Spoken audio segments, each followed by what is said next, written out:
O tema da conferência, zelo, da conferência Spark.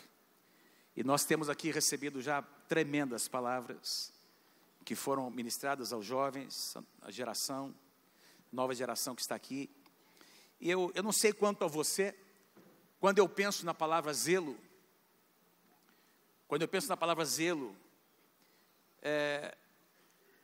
eu penso em uma atitude radical. Eu sei que tem gente que não gosta da expressão da palavra radical. Diga assim comigo, radical. Eu estava conversando uma vez com alguém e eu fiz um comentário como esse. Estávamos num grupo, não é? E esse irmão querido, disse: pastor, não é legal você ficar falando assim que a gente deve ser radical, não é? E a gente entrou numa conversa interessante, não é? E eu queria trazer, eu sei que a palavra radical pode ter uma conotação de atitudes extremas, mas não é esse aspecto que eu estou trazendo a você. Eu quero trazer a você esse sentido de que, radical no sentido de atitudes que nós precisamos ter. Todos nós vivemos numa época, ou você daqui para frente será um crente de verdade, ou você não vai servir para muita coisa. Não dá mais para ser um crente meia boca. É nesse sentido. Aliás, a palavra radical, ela significa literalmente, não é? O significado da palavra radical é voltar à raiz, voltar à origem de algo, aos valores essenciais. E zelo tem tudo a ver com isso, tem tudo a ver com a gente defender o que a gente crê. Se você olha para a vida dos heróis da fé, Hebreus capítulo 11, você vai encontrar homens e mulheres radicais, que se destacaram na sua geração, que escandalizaram outras pessoas por suas atitudes de santidade, as escolhas que fizeram. E quando eu leio um versículo como esse, que eu quero começar a ler com vocês aqui, Romanos capítulo 12, versículo 11, eu encontro aqui Paulo nos dizendo que nós precisamos ser sim radicais no nosso amor ao Senhor Jesus. Sede, diz aqui, aliás, nunca lhes falte o zelo, sejam fervorosos no Espírito, sirvam ao Senhor. Você pode repetir comigo aqui? Vamos lá. Nunca lhes falte o zelo, sejam fervorosos no Espírito, sirvam ao Senhor. Então isso aqui tem a ver com intensidade, isso aqui tem a ver com um coração apaixonado por Deus. A definição da palavra zelo, simples, já foi dada aqui na conferência, não é? Ontem o pastor André deu uma definição bem legal. Mais ou menos o que está aqui, não é? É uma atitude de compromisso, de cuidado em relação a algo ou alguém. Não é? Você é uma pessoa, se você é zeloso pela sua família, pela sua casa, pelo seu casamento, é que você está tomando cuidado, você está guardando o seu casamento. Mas tem uma outra definição interessante, não é? Que eu queria trazer a vocês: dedicação extrema, amor intenso, ciúmes. Pastor, mas ciúmes parece ser um sentimento, pastor, que é negativo, que sufoca, que oprime, que destrói. Também não é esse aspecto. Eu estou falando daquele tipo de indignação que deve haver no coração de um homem, de uma mulher. Por exemplo, alguém que é casado, não é? Um casal, ele jamais deve dividir as suas afeições mais íntimas com uma outra pessoa. Não existe lugar para uma terceira pessoa no casamento, a não ser Jesus. Amém, gente? Não existe lugar, não tem como. E é óbvio que se um dos dois, se isso é interferido, se isso é traído, existe uma indignação que surge, por quê? Por causa do amor. Existe uma indignação, uma resposta. Por quê? Porque a lealdade foi quebrada. Quem está entendendo o que eu estou dizendo aqui? Então, vamos pensar em Deus agora. Vamos pensar na forma como Deus tem zelo por nós, por sua casa. Aliás, o tema da palavra que eu vou compartilhar com vocês: o nosso zelo pela casa de Deus. O nosso zelo pela casa. Nós estamos aí na série que tem a ver com o tema do ano, não é? Uma igreja, uma visão, um coração. Eu compartilhei na semana passada sobre igreja, o que é ser igreja, definição de igreja, por que a igreja existe. E eu vou continuar. Então, o que eu vou falar aqui tem a ver com a casa de Deus, não é? Com o zelo pela casa do Senhor. Volto a dizer a vocês, não é? Lá fora tem gente hoje que um dia amou a casa de Deus, e esse amor esfriou, o zelo se foi. Ontem o pastor Bernardo falou uma coisa, não é? Sobre Mateus capítulo 24, quando Jesus profetizou que o amor de muitos esfriará. Ele usou uma expressão interessante, ele falou: eu não quero estar entre aqueles cujo amor vai esfriar. E eu não vou estar. Aqui o amor de Deus no meu coração só vai crescer. E eu estou olhando aqui para pessoas apaixonadas pelo Senhor Jesus. E eu declaro sobre a tua vida, em nome de Jesus, quem recebe, que o amor de Deus no teu coração jamais vai esfriar. Paulo diz: nunca lhes falte zelo, sejam fervorosos. Eu quero que você preste atenção no que eu vou colocar primeiro sobre o tipo de amor com que Deus nos ama. E que torna esse Deus um Deus tão zeloso para com a sua casa. E nós precisamos ser tomados pelo mesmo zelo. Então a minha expectativa é que você saia daqui nessa manhã amando um pouco mais a casa de Deus. Amando um pouco mais esse lugar. Gente, para mim, não existe lugar melhor de se estar do que neste lugar, quando a gente se reúne com o povo de Deus. É sobre isso que nós acabamos de cantar. Olha o que diz Jeremias 31:3. Com amor eterno eu te amei, Deus diz. Por isso, com benignidade eu te atraí. Na atualizada, em João 15, não está aqui, eu não coloquei, mas eu quero apenas citar João 15:13. Ninguém tem maior amor do que este, de dar a alguém a sua própria vida em favor de muitos, dos seus amigos. É com este amor que eu e você fomos amados. O amor mais violento aconteceu na cruz do Calvário. O amor mais furioso de Deus aconteceu na cruz do Calvário. As pessoas se escandalizaram com esse amor. Mas o que aconteceu ali foi pura expressão de amor. Quem pode dizer amém? Esse amor alcançou o meu e o seu coração. Lá em Êxodo capítulo 20, versículo 5 diz, o próprio Deus dizendo: eu, o Senhor, sou Deus zeloso. Deus zeloso aqui é Jeová Caná, ou Jeová Cana, não é? Não sei como é que expressa aqui. É um dos nomes de Deus, o Senhor que é zeloso. Deuteronômio capítulo 4, verso 24, porque o Senhor, o teu Deus, é fogo que consome, é Deus zeloso. Agora, para a gente entender esse zelo de Deus, nós precisamos olhar para Jesus, nós precisamos olhar para o ministério, o que Ele fez, o que Ele era, suas palavras, seus ensinamentos, não é? E quando a gente olha para Jesus, nós podemos ver que ninguém teve maior zelo pela sua casa, pela casa de Deus, do que o próprio Jesus. Foi algo tão intenso que as pessoas não entenderam. E eu quero citar aqui para vocês algo que aconteceu 2 vezes no ministério de Jesus. No começo do seu ministério e no final do seu ministério, 2 vezes, Jesus teve uma atitude, diga assim comigo, uma atitude radical, que demonstrou o zelo de Jesus pela casa de Deus. Primeira ocasião, João capítulo 2, e eu quero que você imagine, se você estivesse lá, vendo isso acontecer, como você reagiria. João 2,13 em diante. Quando já estava chegando a Páscoa judaica, Jesus subiu a Jerusalém. No pátio do templo viu alguns vendendo bois, ovelhas e pombas, e outros assentados diante de mesas trocando dinheiro. Então ele fez um chicote. Então Jesus, o Filho de Deus, fez um chicote de cordas e expulsou todos do templo. Vocês estão entendendo o que está escrito aqui?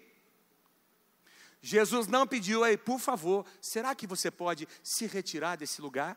Jesus fez um chicote de cordas, expulsou todos do templo, bem como as ovelhas e os bois, espalhou as moedas dos cambistas, e fez o que com as mesas, gente? Virou as mesas. O Filho de Deus está sendo mal educado, gente? O Filho de Deus está sendo grosso demais? Aos que vendiam pombas, ele disse: tirem essas coisas daqui, parem de fazer da casa de meu pai um mercado. E os seus discípulos lembraram-se do que está escrito no Salmo 69, versículo 9: o zelo pela tua casa me consumirá.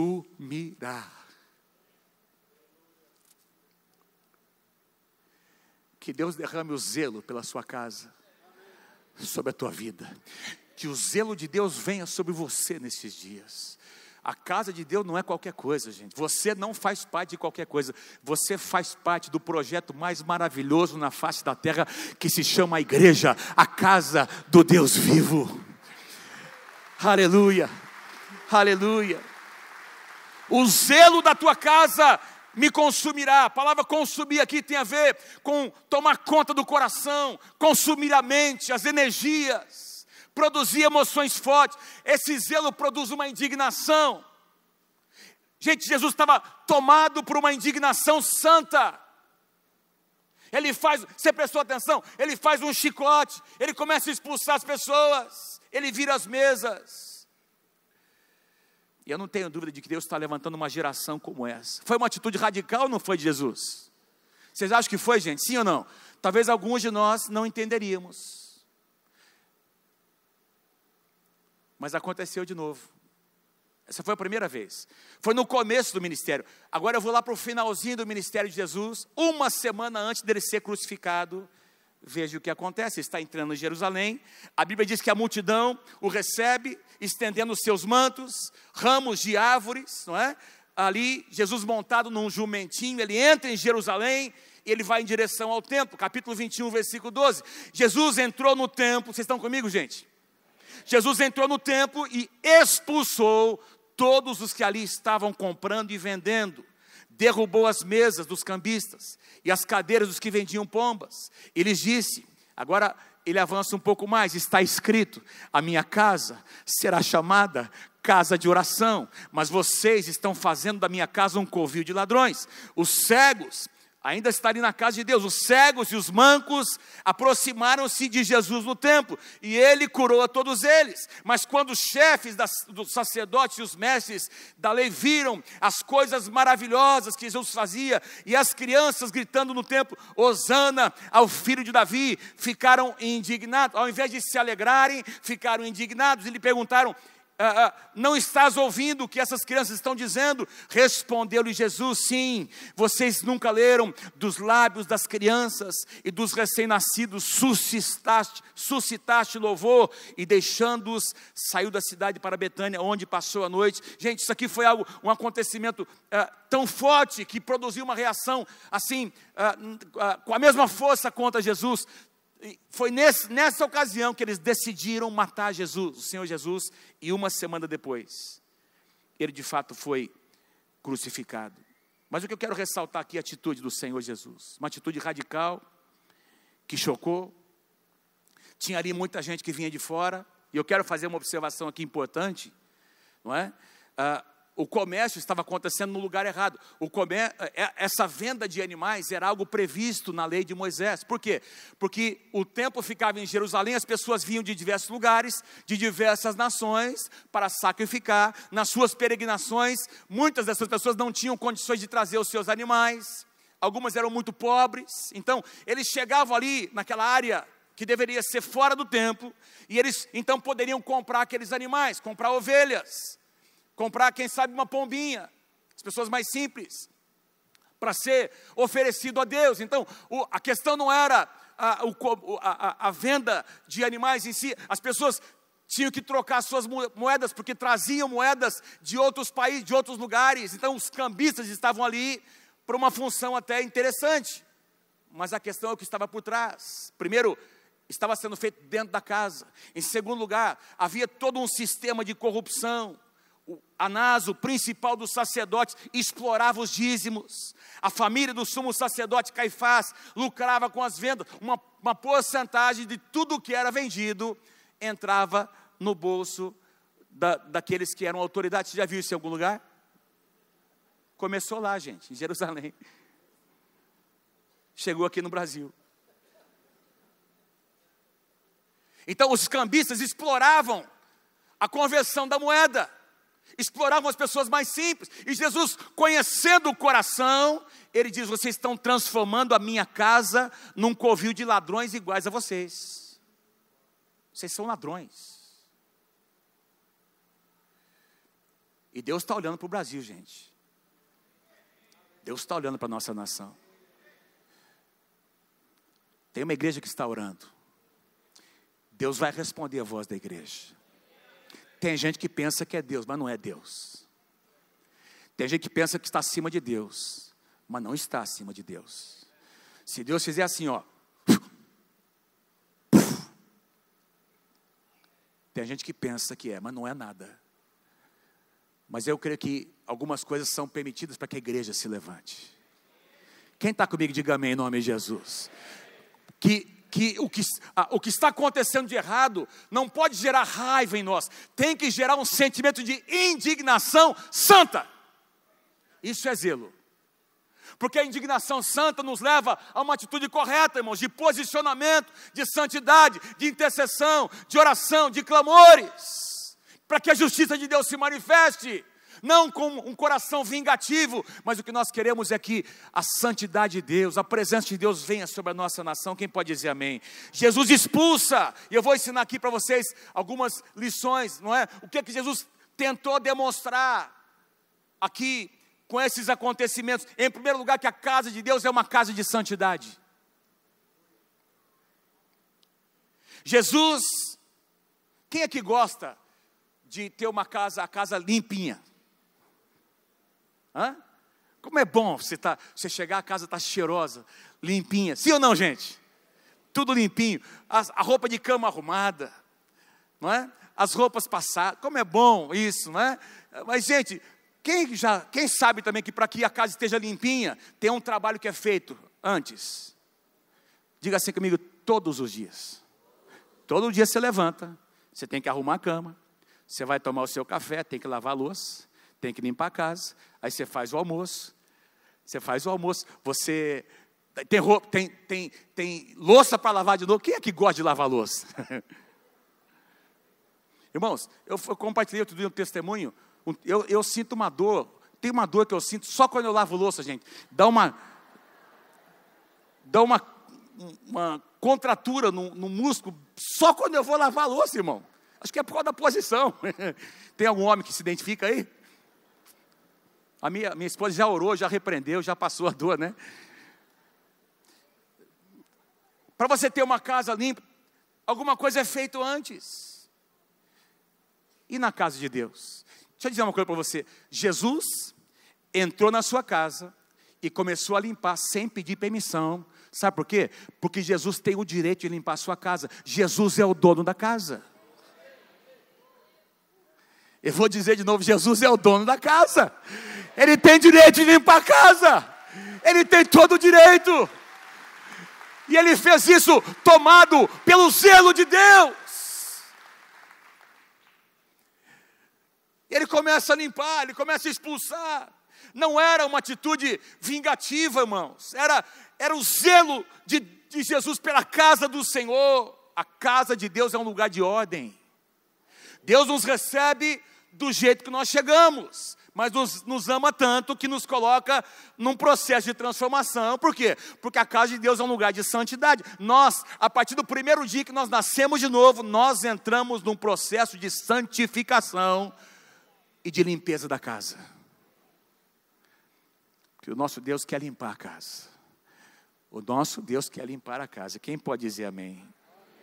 Salmo 24, 13 e 4. Quem subirá ao monte do Senhor? Quem há de permanecer no seu santo lugar, exatamente onde estava o templo, o lugar de reunião, o lugar onde estava a casa do Senhor, que representa a igreja? Aquele que é limpo de mãos e puro de coração. Levanta as suas mãos aqui, liga assim, limpo de mãos. Põe a tua mão esquerda assim, a tua mão esquerda, limpo de mãos. Tua mão direita no seu coração e puro de coração. Diga assim, limpo de mãos, puro de coração, que não entrega a sua alma à falsidade e nem jura dolosamente. Coração comprometido. Então eu coloquei aqui uma frase que resume esse ponto. A medida do poder de uma igreja está relacionada com a medida de santidade dessa igreja. Você quer ver o poder de Deus na sua célula? A medida do poder de Deus na sua célula é a medida de santidade da sua célula. A medida do poder de Deus, da unção de Deus na tua vida, está diretamente proporcional à medida de santidade do seu coração, da sua perseverança diante do Senhor. Quem pode dizer amém? O que acontece logo depois, queridos? Jesus diz, a minha casa será chamada o quê? Casa de oração. O segundo ponto que eu queria trazer a vocês, a casa de Deus também, Jesus mostra com o seu zelo que a casa de Deus é uma casa de oração. E aqui Jesus faz menção a Isaías, a uma profecia de Isaías que diz que a casa de Deus é um lugar de oração para todos os povos. Se nós entendêssemos o poder que há nas nossas orações, se nós conseguíssemos entender, tanto as orações que nós fazemos lá no quarto secreto, tem orações, tem situações que Deus resolve no quarto secreto, e tem situações que Deus só resolve aqui numa reunião como essa. Não é? Quem é que crê que existe poder quando nós nos reunimos num lugar como esse? Numa conferência como essa, não é? Aqui em que os jovens estão reunidos, palavras estão sendo ministradas, liberadas, orações específicas são feitas. Eu creio que cadeias são quebradas, relacionamentos são restaurados e os filhos pródigos voltam para casa.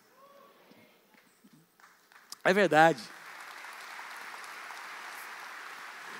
Porque tem poder na oração que nós fazemos num lugar como esse. Se o meu povo, que se chama pelo meu nome, se humilhar e orar e me buscar e se converter dos seus maus caminhos, então eu ouvirei dos céus. Não é isso que Deus diz? Eu ouvirei, estarão abertos os meus olhos, atentos os meus ouvidos à oração que se fizer onde? Aqui dentro desse lugar, onde o povo de Deus se reúne, a casa de Deus. Uma casa de oração. Tiago capítulo 5, 17 e 18. Elias era homem semelhante a nós, sujeito aos mesmos sentimentos, e orou com instância para que não chovesse sobre a terra, e por 3 anos e 6 meses não choveu, e orou de novo, e o céu deu chuva, e a terra fez germinar. Aqui o Tiago está dizendo, olha, ele era como eu e você, ele orou. Eu escrevi uma frase aqui, quando pessoas comuns, apaixonadas por Deus, ousam orar, coisas incríveis, coisas extraordinárias acontecem. Amém? Vamos fazer um exercício aqui nessa manhã? Quem crê que tem poder aqui quando a gente se reúne num lugar como esse? A minha Bíblia diz que onde tem 2 ou 3 reunidos, Jesus disse, não é? Eu estou no meio deles. O que for ligado na terra, será ligado nos céus. O que for desligado na terra, será desligado. Quem aqui crê que nessa manhã tem poder aqui nessa reunião para ligar e desligar? Quem crê? Você crê? Levanta a sua mão. Crê? Levanta a sua mão. Então, pensa em algo agora na sua mente. Se eu perguntasse assim, qual é o seu principal motivo de oração hoje? Aí tem 3, pastor. Não, dos 3, me fala um que seja o mais importante. Vou te dar 5 segundos para você pensar. 1, 2. Pensou? Pensou? Sim ou não? Levanta sua mão. Agora a gente vai dar as mãos. Você vai dar a mão para quem está à sua direita, à sua esquerda. Vamos lá.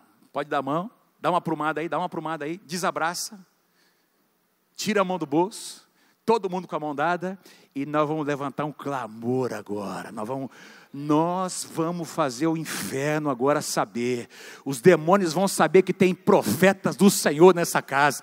Os demônios vão saber que tem gente apaixonada por Jesus aqui nessa manhã. Você não vai orar por você. A Bíblia diz que enquanto Jó orava pelos seus irmãos, Deus lhe deu tudo em dobro. Então você não vai orar por você. Você vai orar por alguém, alguém vai orar por você. Enquanto você ora por alguém, Deus libera a bênção sobre você e a tua casa. Vou contar até 3 e você vai... Vocês estão comigo, gente? Mas não é para orar assim, é para orar com zelo, com fervor. Eu quero ouvir você soltando a sua voz, igual nós fizemos aqui na aula, tá bom? Vamos lá, 1, 2, 3, vai!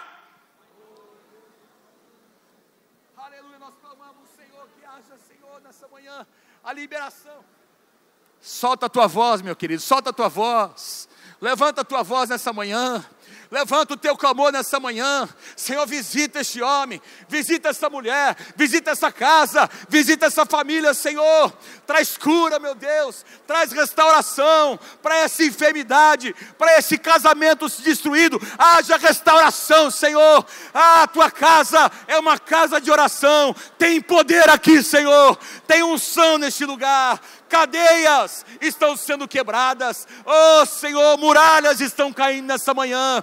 Oh, nós te damos honra, nós te damos glória, Senhor. Faz o teu milagre, Pai, em nome de Jesus. Amém. Amém. Aleluia. Diga assim, uma casa de oração. Diga comigo, uma casa de oração. Jesus continua.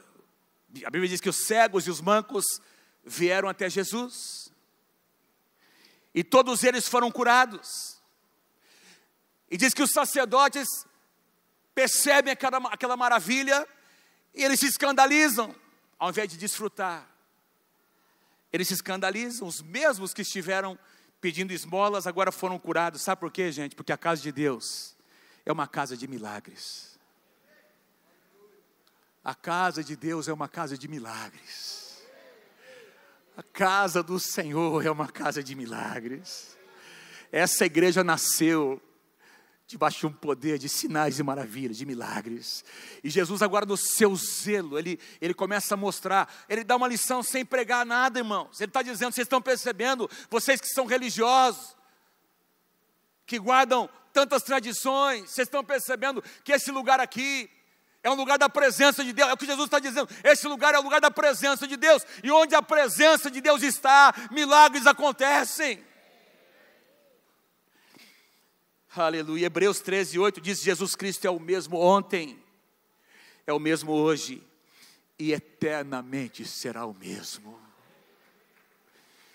Aleluia. Eu creio.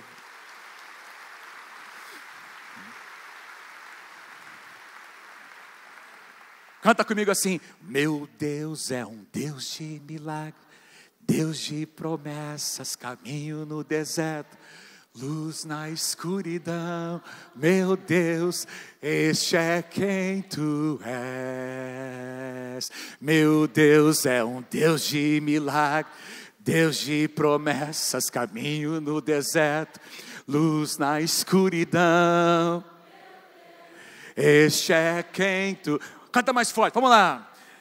Meu Deus é um Deus de milagres, Deus de promessas, caminho no deserto, luz na escuridão. Este é quem tu és, este é quem tu és, esse é quem tu és, esse é quem tu és. Meu Deus é um Deus de milagre.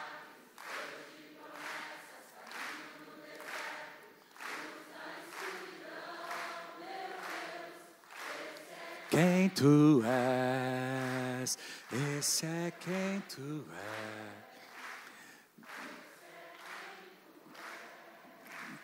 és. Quem tu és. Recebe a honra, Senhor. Recebe a honra, Senhor. Nós cremos. Jesus Cristo é o mesmo ontem, hoje, eternamente o mesmo. Por quê?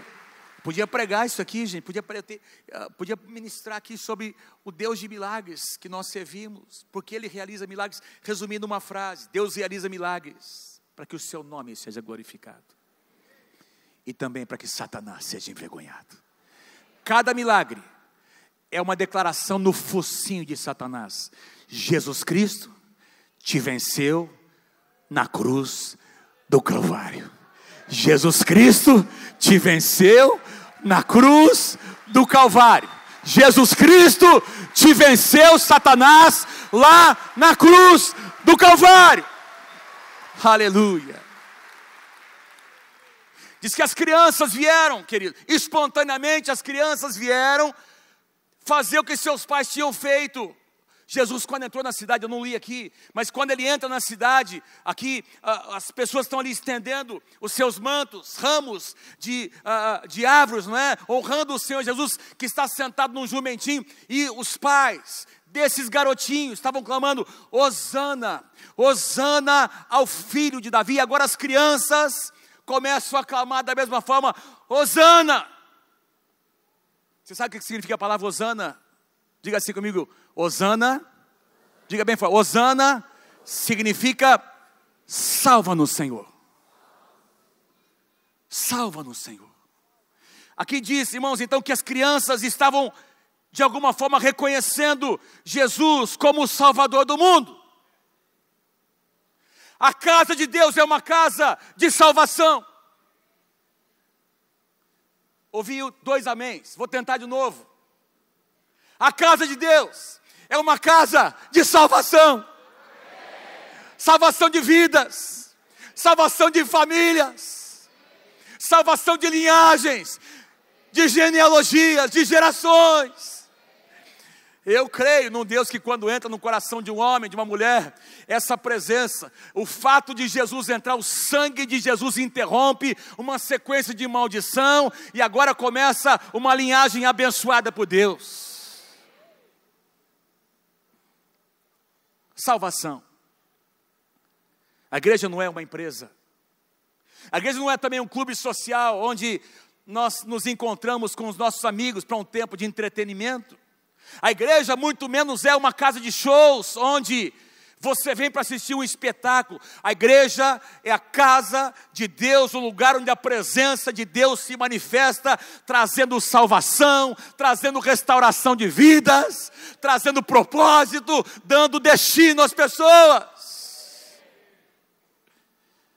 Tudo que nós fazemos, todos os ministérios da Igreja Nova Aliança, ministérios, conferências, congressos, seminários, Inacord, toda nossa proposta de ensino, tudo que nós fazemos, células, tem um propósito: levar as pessoas ao encontro com Deus, construir pontes. E Jesus está tentando mostrar para esses cabeças de bagre, religiosos, que estavam presos em formalidades. Deus diz: escuta aqui, esse lugar onde a presença de Deus se manifesta, precisa ser um lugar onde as pessoas se convertem, radicalmente, porque a conversão é uma experiência radical, sim ou não, gente? Metanoia, você estava andando numa direção, você se converte, você passa a andar numa outra direção. Salvação. Quem aí pode dizer: a salvação entrou na minha casa?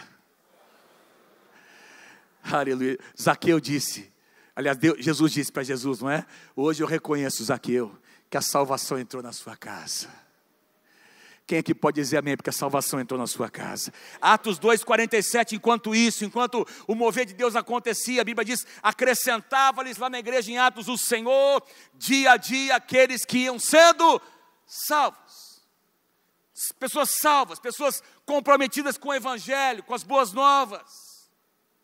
Esse é o nosso papel como igreja, é por isso que nós existimos. Gente, nós não podemos viver a nossa vida apenas de domingo a domingo. Eu vou assistir o culto, vou participar de um espetáculo maravilhoso. Quem é que vai pregar hoje? Será que é o Paulinho que vai dirigir louvor? Se não for, eu não vou. Nhenhenhê. Pergunta para o Paulinho, eu disse isso, cadê o Paulinho? Pergunta se ele gosta disso. Não coloque o Paulinho no pedestal, porque ele não gosta de estar nesse lugar. O Paulinho quer que a presença de Deus venha, que seja a pessoa mais importante num culto como esse.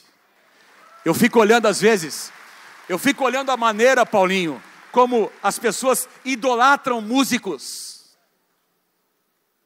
Idolatram, isso é idolatria. Ontem, como é o nome do que ministrou ontem aqui, o Bernardo citou uma passagem linda em que o próprio João, o apóstolo João, lá no Apocalipse, ele tem um encontro com um anjo do Senhor, enviado por Deus, e ele se curva para adorar o anjo, e o anjo repreende João, dizendo: não faça isso, adora a Deus. Nós estamos aqui para adorar a Deus. Gente, essa aqui é uma casa onde o que nós mais desejamos é que as pessoas experimentem o que nós temos experimentado. Aliás, eu resumi numa frase: precisamos construir pontes. Você pode ler comigo? Vamos lá. Precisamos construir pontes para que muitos experimentem o que nós mesmos temos experimentado. E para finalizar, diz aqui em Mateus 21, que Jesus aceitou a adoração das crianças. Porque a casa de Deus é uma casa de adoração. Veja que eu não disse que é uma casa de louvor. Eu poderia dizer de louvor e adoração, sim. Mas eu quero ir um pouquinho, porque eu creio que o louvor está dentro, não é? A adoração engloba o louvor, mas a adoração é muito mais do que louvor. As crianças estão louvando, aí os sacerdotes estão dizendo, mas você está vendo o que as crianças estão dizendo? Os sacerdotes se escandalizam com uma geração de crianças que está louvando a Jesus. E lá no Antigo Testamento, os profetas dizem, os vossos filhos e as vossas filhas profetizarão. É por isso que eu chamo esses caras de cabeça de bagre. Os caras que mais conheciam a palavra, não entendem o mover de Deus. Quem está entendendo o que Deus está dizendo? Eles não compreendem. As crianças, irmãos, e Jesus disse em outras ocasiões, que nós precisamos ser como as crianças. Jesus aceita o louvor. Jesus aceita o louvor, aceita a adoração das crianças. A casa de Deus não é apenas um lugar para louvarmos, é acima de tudo um lugar para nós adorarmos a Deus. Qual que é a diferença, pastor? Eu vou aqui chovendo molhado, estou falando para gente que conhece. Eu vou falar sobre o óbvio. Louvar é bem dizer, é enaltecer, é elogiar. Normalmente nós louvamos depois que o milagre aconteceu. O salmista diz, Senhor, eu te louvo pelos seus maravilhosos feitos. Louvar é reconhecer o que foi feito. Adorar é uma atitude mais profunda, de coração. Adorar acontece antes do milagre acontecer. E se o milagre não acontecer, você continua adorando. Porque você conhece o Deus que você serve. Portanto, a adoração é muito mais do que apenas reconhecer quem Deus. Adoração tem a ver com conexão com o coração de Deus. Nós oferecemos adoração independentemente das circunstâncias. Oração tem a ver com renúncia. Oração tem a ver com um culto inteligente. Desculpe, a adoração. Adoração tem a ver com um culto inteligente, irmão. Você vem porque você quer. Vocês levantaram hoje porque vocês quiseram. Ninguém obrigou. Quem pode dizer amém? E vocês estão no lugar mais maravilhoso, que é a casa de Deus. Vocês vieram aqui para adorar, para bendizer o Senhor. Quem está comigo, diga amém. Porque você quis um culto, diga assim, um culto racional. Mas só adora quem conhece a Deus. Se você ler lá em Hebreus capítulo 11, você vai encontrar o que aconteceu com alguns daqueles heróis da fé. Irmãos, diz lá que eles morreram no finalzinho do capítulo 11, início do capítulo 12, sem obter a concretização da promessa. Eles visualizaram coisas que nós estamos experimentando hoje, diz lá em Hebreus. Alguns foram cerrados pelo meio, mortos ao fio da espada. Aconteceu isso com todos os apóstolos. Quem está entendendo o que eu estou dizendo? E ainda assim, eles continuaram adorando.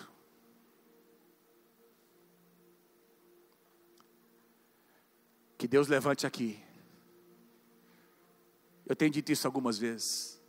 Que Deus faça de nós uma comunidade de adoradores. Eu creio que uma das passagens que mais expressa e que mais enaltece a atitude de um adorador, nós cantamos hoje, nessa canção que o Paulinho compôs, linda, de Abacuque. Eu vou colocar aqui para você ler comigo, na versão atualizada, Abacuque capítulo 3, versículos 17, 18 e 19, você pode ler comigo bem forte, vamos lá. Ainda que a figueira não floresça, nem haja fruto na vide, o produto da oliveira minta, e os campos não produzam mantimentos, as ovelhas sejam arrebatadas do aprisco, e nos currais não há gado. Todavia, diga bem forte, eu me alegro no Senhor, exulto no Deus da minha salvação. Diga lá, o Senhor Deus é a minha fortaleza, e faz os meus pés como os da costa, e me faz andar altaneiramente. Isso aqui é o coração de um adorador. ainda que não aconteça nada, eu vou continuar me apegando. Não aconteceu nada que eu queria, mas a presença de Deus é suficiente. Eu não tive respostas, mas a presença de Deus, ela preenche, ela é suficiente.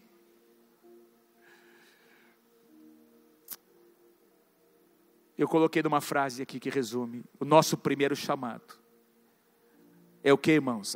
É amar a Deus acima de todas as coisas.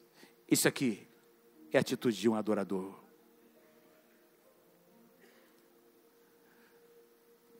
Que o zelo de Deus venha sobre a tua vida. Que o zelo pela casa de Deus venha sobre a tua vida.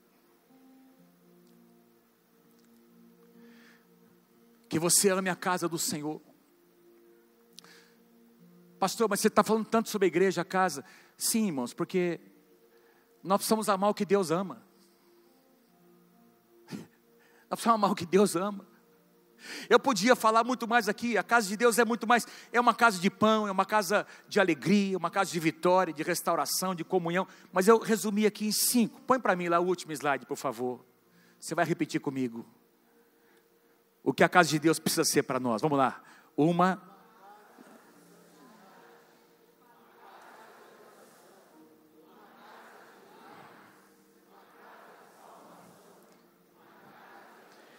Quem recebe essa palavra, diga eu recebo em nome de Jesus. Quem pode dar um aplauso ao Senhor Jesus nessa manhã?